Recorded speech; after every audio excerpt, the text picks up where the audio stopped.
بیان سننے سے پہلے سب ایک بار درود شریف پڑھ لیں۔ اعوذ باللہ من الشیطان الرجیم،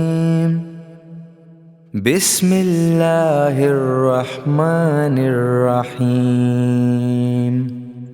اللہم صلی علی محمد وعلی آل محمد کما صلیت علی ابراہیم وعلی آل ابراہیم انک حمید مجید۔ اللہم بارک علی محمد وعلی آل محمد کما بارکت علی ابراہیم وعلی آل ابراہیم انک حمید مجید۔ مالی پریشانی، پہلی بات تو یہ کہ اتنی بڑی پریشانی نہیں جس کو سوار کیا جائے۔ آیت پڑھوں گا قرآن پاک کی، اور میرا خیال ہے کہ بہت ساری پریشانیاں تو قرآن مجید کے لفظوں سے دور ہو جائیں گی۔ سورہ ہود ہے، اس کی آیت نمبر 6 ہے، 12ویں سپارے کی پہلی آیت ہے۔ کیا انداز ہے، اور میرے رب کا کتنا من موہ لینے والا اور دل کو چھو لینے والا انداز ہے۔ رب کریم نے فرمایا وَمَا مِن دَابَّةٍ فِي الْأَرْضِ، فرمایا نہیں زمین پر کوئی بھی ایسا چلنے والا، زمین پر کوئی ایسا نہیں جو چلتا ہو إِلَّا عَلَى اللَّهِ رِزْقُهَا، جس کا رزق اللہ نے اپنے ذمے نہ لیا ہو۔ زمین پہ کوئی چلنے والا ایسا نہیں جس کے رزق کی ذمہ داری رب کریم کی نہ ہو۔ یہ ذمہ داری رزق کس کی ہے؟ بول کے بتائیں، بول کے کس کی ذمہ داری ہے جی؟ اللہ۔ دیکھیں غور فرمائیں، یہاں مفسرین نے ایک بات لکھی ہے اس آیت کے تحت کہ فرمایا جو زمین پہ چلنے والا ہے اس کا رزق اللہ کے ذمے۔ فرماتے ہیں کہ یہ اللہ نے ہماری عقل کے مطابق ہم سے بات کی ہے، ورنہ آسمانوں میں جتنی مخلوق ہے رزق اس کا بھی اللہ کے ذمہ ہی ہے۔ یہاں جو فی الارض کے لفظ ہے زمین پہ، وہ ہمیں سمجھانے کے لیے کہ تم نے تو صرف یہ دنیا دیکھی ہے نا، تو جس کو تم نے دیکھا ہے وہ سب کھاتے اللہ کا دیا ہوا ہی ہے۔ تو جو ہم نے دیکھا تھا رب کریم نے اس کے مطابق ہمیں سمجھا دیا۔ فرمایا کچھ تو تم نے دیکھے ہی نہیں، چلو ان کی تم سے بات نہیں کرتے، پر جو تم نے دیکھے ہیں ان سب کا رزق کس کے ذمہ ہے؟ اللہ کے۔ میرے رسول کریم سید عالم صلی اللہ تعالیٰ علیہ وسلم قرآن مجید کی جب ترجمانی کرتے، وضاحت کرتے، تو محبوب پاک صلی اللہ علیہ وسلم بھی کوئی اشکال رہنے نہیں دیتے تھے، کوئی اشکال نہیں رہنے دیتے تھے۔ میرے محبوب کریم علیہ السلام نے فرمایا اللہ پہ بھروسہ رکھ کے سویرے نکل جانا رزق کی تلاش میں۔ کس پہ بھروسہ رکھنا ہے؟ نکلنا تمہارے ذمے ہے، یہ نہ کہنا کہ گھر بیٹھوں گا تو یہیں آئے گا، نکلنا تمہاری ذمہ داری ہے، جتنی ذمہ داری ہے وہ پوری کرنا۔ اللہ پہ بھروسہ کر کے نکل جانا تمہاری ذمہ داری ہے، رب کا ذمہ ہے تمہیں رزق دینا، وہ ضرور تمہیں رزق پہنچائے گا۔ یا رسول اللہ صلی اللہ علیہ وسلم کس طرح پہنچے گا؟ تو ذرا حضور کے لفظوں کا حسن بھی دیکھیے۔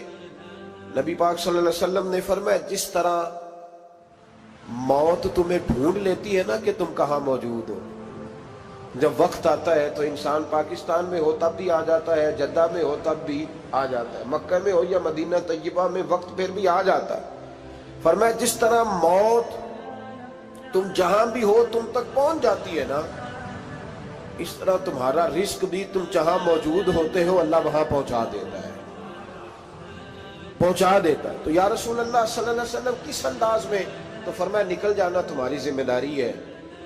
فرمایا سویرے پرندے بھی نکل جاتے ہیں، اور شام کو جب لوٹتے ہیں تو اللہ انہیں پیٹ بھر کے روزی عطا فرماتا ہے، حالانکہ ان کو نہیں پتا ہوتا ہمارا کارخانہ کہاں ہے، ہم نے کہاں جا کے مزدوری کرنی ہے، ان کو نہیں پتا ہوتا کہ ہمارا دفتر کہاں ہے، ہم نے کس آفس میں بیٹھنا ہے، ان کو نہیں پتا ہوتا کہ ہم نے کہاں جا کے مال خریدنا ہے اور کہاں سے ہم نے پھر اس کو دوبارہ بیچنا ہے، انہیں خبر نہیں ہوتی۔ اللہ پہ بھروسہ کر کے نکل جاتے ہیں۔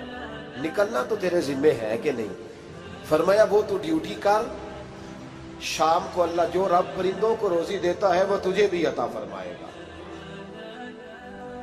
میں کہتا ہوں سوچ کتنی کمزور ہے اس آدمی کی جو کہتا ہے کیسے ملے گا، کتنی کمزور سوچ ہے۔ جو رب بیل کو روزی دیتا ہے، بکری کو روزی دیتا ہے، اس زمین اس دھرتی پہ اگر بسنے والا اونٹ بھوکا نہیں سوتا، چلیں یہ تو پالتو جانور ہوتے ہیں، اس دھرتی پر بسنے والی اگر بلی اور کتا روٹی کھا کے سوتے ہیں تو تو اشرف المخلوقات ہے۔ تو نے اپنے ذہن میں کیا ٹینشن پال لیا ہے کہ نہیں آئے گا تو مر جاؤں گا, کیا بنے گا, کس طرح ہوگا, تو کیوں اتنا پریشان ہو گیا؟ بھائی مالی پریشانی سب سے زیادہ اس بندے نے اوڑھ لی ہے جس کی توکل کی بات کمزور ہو گئی ہے. تو سیدھی توجہ اپنے رب کریم کی جانب رکھ, سیدھی توجہ اللہ کی جانب کر. رب فرماتا ہے ذمہ تیرا نہیں, ذمہ میرا. لیکن تنخواہ ایک آتی ہے گھر میں, جب ایک بچہ ہوتا ہے تو تب بھی کام چلتا ہے, جب اللہ 2 بچے دے دے پھر بھی اس تنخواہ سے کام چلتا ہے, جب 3 ہو جائے پھر بھی چلتا ہے, جب 4 ہو جائے. نہیں آپ نہ بھی بولے تو بات تو صحیح ہے, بہرحال کام پھر بھی چلے. اسی تنخواہ میں سے جب بندہ بڑے بیٹے کی شادی کر کے بہو بیاہ کے لے آئے تو پھر بھی کام چلتا ہے. اور جب اس بیٹے کو اللہ بچے عطا کر دے تو اسی گھر میں, اسی آنگن میں, اسی چھت کے نیچے کام چلتا ہے. تو پھر تو مان جانا کہ چلانے والا تو نہیں, چلانے والا کوئی اور ہے. پھر تو مان جا کہ چلانے والا کوئی. تو اس وقت جب تنخواہ تیری لگی تھی تو کہتا تھا ابا ابھی میری شادی نہ کر, میں بیوی کو کیسے کھلاؤں گا. تو وہی شخص ہے جس کی چھت کے نیچے پھر 1.5 درجن پوتے بھی پل رہے اور گزارا ان کا بھی ہو رہا ہے. تو رزق کا ذمہ کس کا ہے؟ اللہ کا, اللہ کا ذمہ. اب ہمیں پتہ ہے پہلی بات تو پریشانی اس لیے اتار دینی چاہیے کہ ذمہ ہمارا ہے ہی نہیں. اب دوسری بات یہ کہ ذمہ داری کس کی ہے؟ اللہ حکیم بھی ہے اور علیم بھی ہے. حکیم بھی ہے اور جانتا بھی ہے اور اسے پتہ بھی ہے کہ دینا کس طرح ہے. اب ہم پتہ کیا کہتے ہیں؟ کہتے ہیں وہ جو بندہ پجاروں میں بیٹھا ہے وہاں اسے نہیں بیٹھنا چاہیے تھا, اور میرا حق تھا. تجھے زیادہ پتہ ہے کہ اللہ کو؟ بول کے بتانا کس کو پتہ زیادہ ہے. کیوں جی؟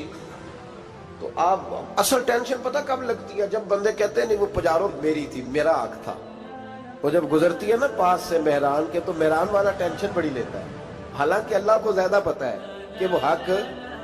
ایک بات اپنے ذہن میں یاد رکھ لیں, رٹ لیں کہ جو میرے لیے بہتر تھا میرے رب نے مجھے دے دیا. تو بات ختم ہو گئی. بس وصل اچھا ہے نہ فراق اچھا ہے, یار جس حال میں رکھے وہی حال اچھا ہے. بس جو میرے حق میں بہتر تھا میرے رب نے مجھے. مسئلہ یہ ہے کہ تو اس پہ راضی ہونے کو تیار نہیں. حضرت علی کرم اللہ تعالیٰ وجہ الکریم نے میرے نبی پاک کی ایک حدیث بیان کی ہے, اور جناب علی جب یہ حدیث بیان کیا کرتے تھے تو حضرت مجاہد فرماتے ہیں یوں لگتا تھا کہ جیسے حضرت علی ہمیں ہر پریشانی سے نکال رہے ہیں. مولا علی شیر خدا رضی اللہ تعالیٰ عنہ فرماتے ہیں کہ مجھے میرے نبی پاک صلی اللہ علیہ وسلم نے ایک طریقہ دیا تھا ٹینشن فری ہونے کا. آپ فرماتے ہیں مجھے تو بڑا راس آیا ہے, تم بھی اگر کر لو گے تو تمہیں بھی فائدہ دے گا. کہا وہ کیا؟ حضرت علی کہنے لگے محبوب علیہ السلام نے فرمایا تھا لوگوں تم اللہ کے دیے ہوئے تھوڑے رزق پہ راضی ہو جاؤ, وہ تمہاری تھوڑی عبادت سے تم سے راضی ہو جایا کرو. بس تم 2 نفل بھی پڑھو گے تو اللہ راضی ہو جائے گا, تم 1 رکوع بھی سویرے اٹھ کے پڑھو گے تو وہ راضی ہو جائے گا, وہ تمہارے 313 درود شریف سے راضی ہو جائے گا, تم اس کے دیے ہوئے تھوڑے رزق سے راضی ہو جاؤ. ٹینشن اس لیے ہوتی ہے کہ ہم راضی نہیں جو اس نے ہمیں دیا ہے. وہ حل میں مزید کی جو دوڑ ہے نا, حل میں مزید کی, بے قدرہ کچھ قدر نہ جاتی, کیتی خوب تسلی ہو, دنیا دار پجاری زردے, کتیاں دے گل ٹلی ہو, بک بک روشن اکھیاں تکیو ویک حویلی کلی ہو, تے کوچ نصیر اساں جد کیتی پہ جانی تھر تھلی ہو.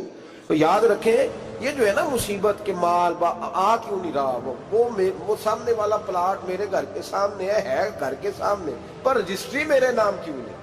یہ مصیبت سانس نہیں لینے دیتی. موٹر سائیکل کھڑی کرتا ہے نا جب آ کے دکان سے روٹی کھانے آتا ہے, دفتر سے گھر آتا ہے, کاروبار سے آتا ہے, تو جہاں موٹر سائیکل کھڑی کرتا ہے وہ ٹینشن بڑی ہے کہ کبھی میری ہو جائے نا یہ والی جگہ تو میں یہاں بھی بورڈ لگاؤں اپنے نام. اس نے مالی پریشانی پیدا کی. تو جس حال میں ہے, کیونکہ تو نے اپنا یہ حال خود نہیں بنایا, جس نے بنایا ہے وہ بڑا بہتر جانتا تھا کہ تو اسی حال میں اسے اچھا لگتا ہے. تو اسے اسی حال میں, ایک بزرگ تھے تو ان کی طبیعت بڑی علیل ہو گئی, بیمار ہو گئے, تو اللہ نے آزمائش دی تو کیڑے پڑ گئے وجود میں. ایک کیڑا یہاں سے کھا رہا تھا, اللہ والے بڑے راضی رہتے ہیں اس کی رضا پہ, تو کیڑا یہاں کھا رہا تھا تو نیچے گر گیا, تو بابا جی نے اٹھا کے پھر وہاں رکھ لیا. کہنے لگے جب اس نے تیری ڈیوٹی مجھے کھانے کی لگائی ہے تو میں اس بات پہ راضی ہوں, تو نیچے کیوں گرتا ہے؟ بس ٹھیک ہے کھا، جب اس نے تجھے ڈیوٹی جو تیری لگائی۔ سالبہ بن عبد الرحمن ایک صحابی تھے، سالبہ غالباً، نبی پاک صلی اللہ علیہ وسلم کی خدمت میں آئے، کہنے لگے یا رسول اللہ صلی اللہ علیہ وسلم غربت بڑی ہے، میرے لیے دعا کریں اللہ زیادہ مال دے۔ تو محبوب صلی اللہ علیہ وسلم نے فرمایا تو جس حال میں اچھا ہے وہ تیرے لیے بہتر ہے، اس میں تو ہے وہی حال تیرے لیے۔ مشکل ہے نا یہ جواب سننا۔ کہتے ہیں پیر صاحب فلان جگہ سے تویز آیا، وہاں تو وارے نے آرے ہو گئے، تو آپ کے ہاں؟ تو میں کہتا ہوں یہ تویز دینے والا اگر تویز دے کے امیر بناتا ہے تو پہلے خود کیوں نہیں بنتا؟ یہ خود تو 150 کا تویز بیچ رہا ہے، اپنی بیچارے کی حالت یہ ہے۔ اگر اتنا ہی تویز اس کا چلتا ہوتا تو پہلے 5 ٹیوب پجارو اس کے دروازے پہ کھڑی ہو۔ عجیب چکر ہے، اور عجیب جگہ لوگ الجھ گئے، سمجھتے ہی نہیں بات کو۔ یا رسول اللہ صلی اللہ علیہ وسلم دعا کر دے، تو محبوب نے کیا فرمایا؟ فرمایا تو جس حال میں ہے نا وہ حال تیرے لیے بہتر ہے، اسی میں رہ۔ کہ نہیں حضور دعا کرے۔ فرمایا سالبہ تو باز آ جا۔ حضور دعا کرے۔ فرمایا تو باز آ جا۔ 2-3 دفعہ کہا، ضد کی۔ محبوب نے فرمایا جا پھر اللہ تجھے زیادہ پیسے دے گا۔ چند بکریاں خریدی، اتنی برکت ہوئی کہ بکریوں کے ریوڑ بن گئے۔ پھر کچھ بکریاں بیچ کے گائے خرید لی، ان کے بھی ریوڑ ہو۔ پھر کچھ اونٹ اونٹنیاں لے لی، ریوڑ ہی ریوڑ۔ پہلے 5 وقت مسجد میں آتے تھے، اب فجر اور عشاء رہ گئی۔ پھر مال زیادہ ہوا تو مدینے شہر میں کوئی جگہ ہی نہیں، مدینے سے باہر حویلی خریدی، پھر جمعہ ہی رہ گیا۔ جمعے کے جمعے آتے، زکوٰۃ کا حکم آیا۔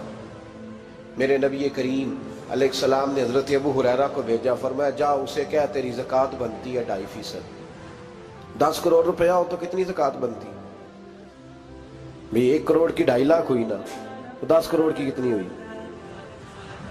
تو بڑی مصیبت ہے جب بینک سے میسج آتا ہے نا کہ 25 لاکھ نکل گیا تیرے اکاؤنٹ سے، بہت بڑی مصیبت، بڑی ٹینشن ہوتی ہے۔ ایک صاحب میرے پاس آئے، ان کی زمین اچانک مہنگی ہو گئی، اچانک پہلے کچھ 15-16 لاکھ کی ایکڑ زمین تھی، پھر وہ کروڑ کی ہو گئی۔ تو میرے پاس آئے، کہنے لگے وہ 10 کروڑ روپے بنتے ہیں تو زکوٰۃ، تو میں نے کہا آپ نے کیا کیا؟ زری زمین پہ عشر آتا ہے، اس پہ زکوٰۃ نہیں آتی، تو آپ نے کیا کیا؟ کہنے لگے وہ کچھ سوسائٹی کے رول کے مطابق میں نے فائلیں وغیرہ لے لی ہیں، اب میں نا کبھی موقع آئے گا تو ان کو بیچوں گا۔ تو میں نے کہا اب تو آپ کا یہ مال ہو گیا بزنس کا، تو اب تو اس پہ زکوٰۃ آئے گی۔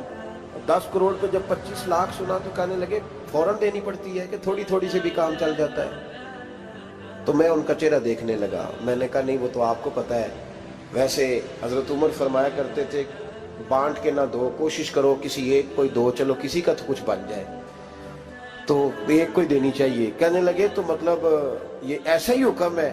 میں نے کہا آپ کسی اور سے تحقیق کر لیں۔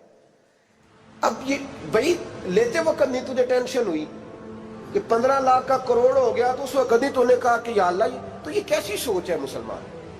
کس طرح کا اس کا؟ ہمارے ہاں جب کسی آدمی پہ حالات خراب ہوتے ہیں نا تو سب سے پہلے وہ اس طرح کرتا ہے کہ جو میں کہیں اللہ کے رستے میں دیتا ہوں پہلے اسے بند کرو۔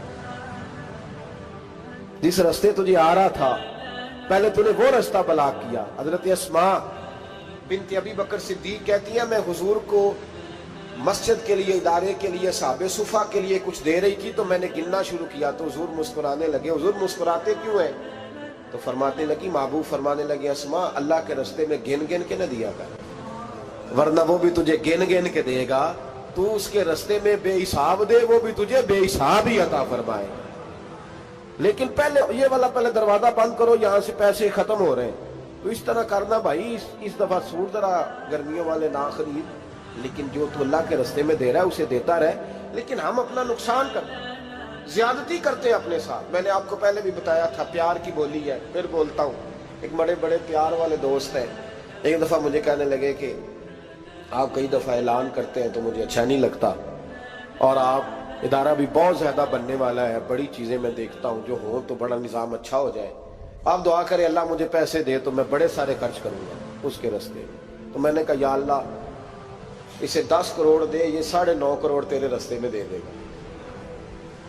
تو چپ کر گیا، جس طرح آپ نہیں کر گئے سارے، چپ کر گیا وہ بھی۔ اس نے کہا جی نہیں جی انشاءاللہ کریں گے۔ تو میں کیا پلیا جی تے دعا پہ ہوں دیا، ابھی تو وہ آئیں گے تو تب دیکھی جائے گی، تو یہیں اڑ گیا ہے۔ یعنی 9.5 کروڑ اللہ کے رستے میں خرچ کرنے کی دعا پہ بھی آمین کوئی نہیں کہتا۔ کہ چلو عام ہی نہیں کہہ دیں. تو میں کہا تینوں تے 50 لاکھ بچتا سی پیا, لیکن تو اس سودے پہ تیار ہے. جب یہ سوچ ہوتی ہے, یہ غلط سوچ ہے. یہ بات تو اگر مسکرانے والی, لیکن یہ سوچ صحیح نہیں.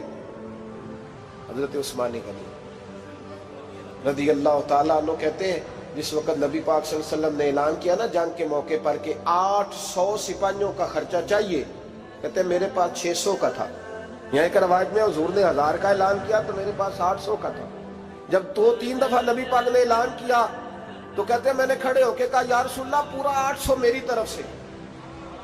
کہتے ہیں میں نے 200 سپاہی کا خرچہ ادھار اٹھایا, لیکن پورے 2 مہینے نہیں گزرے تھے, رب کریم نے مجھے کئی گنا کر کے پیسے واپس عطا فرما دیے. پر بات تو یہ ہے کہ تیری وہاں لو لگی ہو, تو تجارت کرتا ہے ان لوگوں کے ساتھ جو کیا دے سکتے. تو سالبہ کے پاس حضور نے پیغام بھیجا. پہلے تو کہا تیرے لیے بہتر نہیں مال. جب اصرار کیا تو اب بڑی برکت ہو گئی, بڑا آیا تو فرمایا زکوٰۃ دے, 2.5% زکوٰۃ ہے. جب سوچا کہ 5 اونٹوں پہ ایک بکری جائے گی اور بڑا سارا مجھے دینا پڑے گا, اب جب غور کیا تو یہ تو نہ کہا کہ میں نہیں دیتا. حضرت ابو ہریرہ سے کہنے لگے نبی کریم علیہ السلام کی خدمت میں عرض کرنا کہ میں خود آؤں گا. حضرت ابو ہریرہ نے آ کے عرض کی یا رسول اللہ صلی اللہ تعالی علیہ وسلم. حضور وہ کہتے تھے میں خود آؤں گا. تو کہتے ہیں محبوب نے ٹھنڈی سانس لی, فرمایا اسے کہا تھا کہ تیرے لیے مال بہتر نہیں, اب ہلاک ہو گیا ہے, ہائے افسوس ہلاک ہو گیا. ان کو بھی تھوڑی دیر کے بعد احساس ہوا کہ یہ میں نے کیا کیا. نبی پاک کو ہی کہہ دیا نہیں ہے, حضور کو کہہ دیا بعد میں آؤں گا. اب دوڑے آئے, عرض کی حضور میں سارا کچھ لے کے آیا ہوں, قبول کر لیں.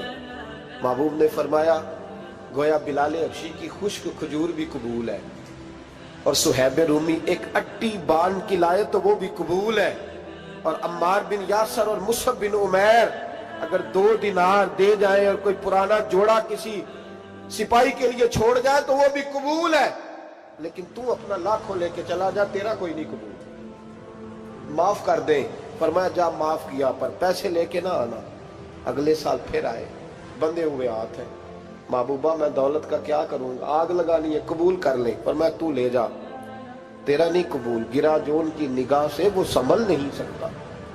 حضور نے وصال ظاہری کیا تو جناب صدیق اکبر کے پاس آئے, لاکھوں کا مال. ابو بکر قبول کر لو. تو جناب صدیق اکبر کہنے لگے اس کا کر لو جس کا نبی نے نہیں کیا, چل جا, کوئی نہیں چاہیے. حضرت عمر کے زمانے میں قحط پڑ گیا, بارشیں نہیں ہوتی, غلہ نہیں ملتا, حالات خراب ہے, مالی طور پہ بحران آ گیا, غربتیں, مجبوریاں, تکلیفیں. آ کے روئے, عمر میرا قبول کر لو, مجھے معافی تو مل گئی تھی نا. فرمایا معافی اپنی جگہ پہ, پر جس کا مصطفیٰ نے قبول نہیں کیا. بہت سارے لوگوں کو پتہ ہی نہیں کہ ان کا قبول ہی نہیں ہوا, اور وہ الجھے ہوئے, انہیں خبر ہی نہیں کہ اصل بات کیا ہے. فرمایا جس کا مصطفیٰ کریم نے قبول نہیں کیا, اب ہیرے اور جواہرات بھی لے کے آئے تو بھوکے مریں گے, پر اس کا قبول, اس بات پہ راضی رہو اس حال میں اللہ نے رکھا ہوا, اس حال میں راضی رہو.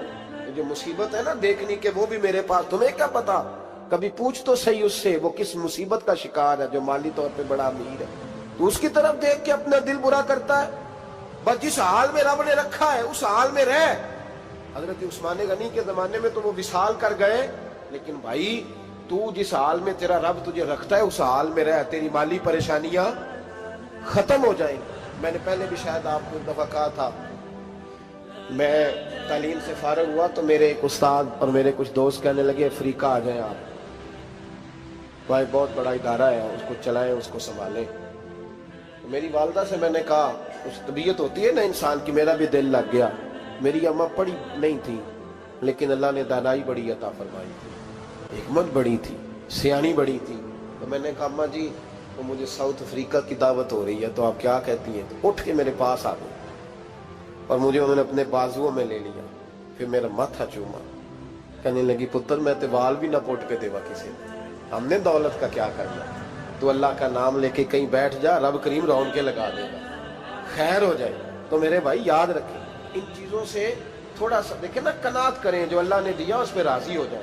اللہ بڑا مہربان ہے, وہ آسانیاں کر دیا کرتا ہے.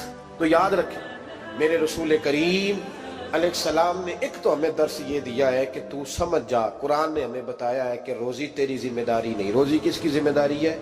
اللہ کی۔ اور دوسری بات یہ کہ جو اللہ نے تمہیں دیا ہے اس پہ تو راضی ہو جا، تیری مالی پریشانیاں ختم ہو جائیں۔ اور پھر حضور صلی اللہ علیہ وسلم نے فرمایا مذہبی طور پر جب دیکھو تو آگے دیکھو، اور دنیاوی طور پر جب دیکھو تو پیچھے دیکھو، پریشانی ختم ہوگی۔ مذہبی طور پر جب دیکھو، جو 5 نمازیں پڑھتا ہے وہ تہجد پڑھنے والے کو دیکھے، اور جو تہجد پڑھتا ہے وہ اشراق چاشت پڑھنے والے کو دیکھے، اور جو بندہ اشراق اور چاشت پڑھتا ہے پھر اس کو دیکھے جو سارا دن مصطفیٰ پہ درود پڑھتا ہے۔ اوپر دیکھے کہ میں نے اور نیک ہونا ہے، اور نیک۔ اور جب مالی معاملہ ہے تو پھر نیچے دیکھ، اگر تو بیٹھا نا پجاروں پہ تو پھر ٹوڈی والے پہ نظر کر اس کا کیا حال ہے، اور اگر تو وہاں بیٹھا ہے تو دیکھ مہران والا بھی تو گاڑی چلا ہی رہا ہے، اور اگر تو وہاں ہے تو موٹر سائیکل والا دیکھ، اور تو وہاں ہے تو پھر سائیکل والے پہ نظر، اور اگر تو سائیکل والا ہے تو پیدل والے کو دیکھ، اگر تو کرائے کے مکان میں رہتا تو پھر جھونپڑی والے کو دیکھ، اور اگر تو جھونپڑی میں رہتا ہے تو پھر بھی پریشان نہ ہونا، کچھ ایسے بھی ہیں جنہیں جھونپڑی بھی نصیب نہیں، جو سڑک پہ لیٹے ہوئے۔ اور اگر تو تندرست ہے نا تو کبھی جا کے اسپتال میں دیکھ حال کیا ہے، لوگ کس حال میں ہیں۔ تو ہم شکر نہیں ادا کرتے، اس کا نقصان کیا ہوتا ہے؟ نعمتیں چلی جاتی ہیں۔ اللہ فرماتے ہیں لئن شکرتم لازیدنکم، تو شکر ادا کر، میں نعمتوں میں اضافہ کر دوں۔ تو بھائی مالی پریشانی کا تیسرا سبب یہ ہے کہ ہم دیکھتے ہیں مالی طور پر اوپر، تو پھر ہمیں طبیعت بگڑتی ہے۔ اور پھر مالی پریشانیوں کے کچھ اور اسباب بھی ہیں۔ امام شافعی فرماتے ہیں جن گھروں میں لوگ فجر کی نماز کے وقت سوئے ہوتے ہیں ان گھروں میں رزق نہیں آتا۔ آپ فرماتے ہیں فجر کا وقت اللہ کے دینے کا وقت ہے، اس وقت اللہ بانٹتا ہے۔ حضور صلی اللہ علیہ وسلم کا فرمان ہے نا حدیث میں کہ تہجد کے وقت اللہ پہلے آسمان پہ نزول جلال فرماتا ہے جو اس کی شان کے لائق ہے تہجد کے وقت، اور وہ کہتا ہے مانگو میں تمہیں عطا کروں گا۔ لینے کی باری آئے تو بندہ سمیٹ سماٹ کے اندر گھس جائے۔ ہمارے ہاں یہ ہوتا ہے کہ عشاء کے بعد بچے بیٹھتے ہیں موبائل لے کے، تہجد کا وقت آتا ہے تو ان کی آنکھیں بند ہونی شروع ہوتی، تو لینے کے وقت تو سویا تھا، ذرا مسئلہ کیسے حل ہوگا؟ بھائی جب کوئی آدمی خیرات بانٹ رہا ہو تو جو پیالہ پیچھے کر لے اسے ملے گا؟ کہتے اس وقت آنا جب میں بانٹ رہا تھا، اب تو کدھر آ گیا ہے؟ مثال دے رہا ہوں۔ تو فجر کا وقت مانگنے کا ہے، تو ساری رات تو گزر گئی گیمیں کھیلتے، ٹی وی دیکھتے، اور جو لینے کا وقت تھا تو سو گیا، تو کیسے آئے گا تیرے پاس؟ تو اٹھے سویرے بندوں سے مانگ کے دیکھ لیا، بڑی عزتیں خراب ہوئی، فجر کا وقت اٹھ کے جھولی پھیلائے۔ میرے رسول پاک علیہ السلام فرماتے ہیں، رب فرماتے ہیں جب بندے میرے آگے جھولی پھیلاتے ہیں مجھے شرم آتی ہے۔